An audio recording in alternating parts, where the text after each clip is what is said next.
Well, when the City of Buffalo's comptroller did an audit of food services in City Hall, it was discovered the city is owed a lot of money. But who is to blame here? It's a question Channel 2's Claudine Ewing is asking tonight.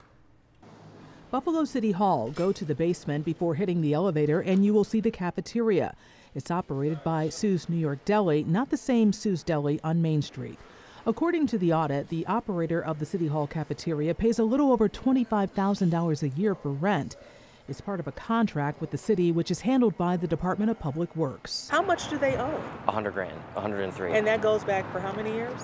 Since March 2020. Mitch Nowakowski chairs the Buffalo Common Council Finance Committee.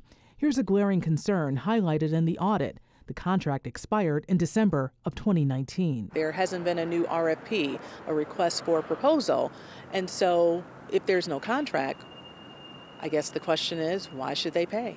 And that's a good question. The owner told me by phone the city hasn't presented a new contract for anyone to bid on. Nothing is for free.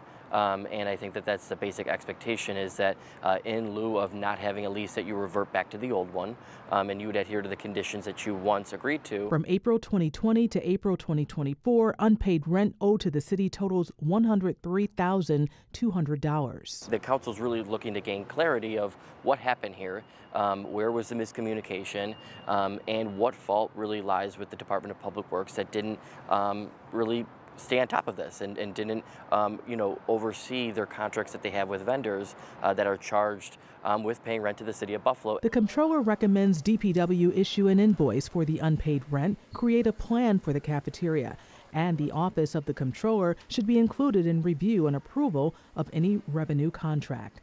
They also suggested removing the current operator due to unpaid rent and selecting the best cafeteria operator.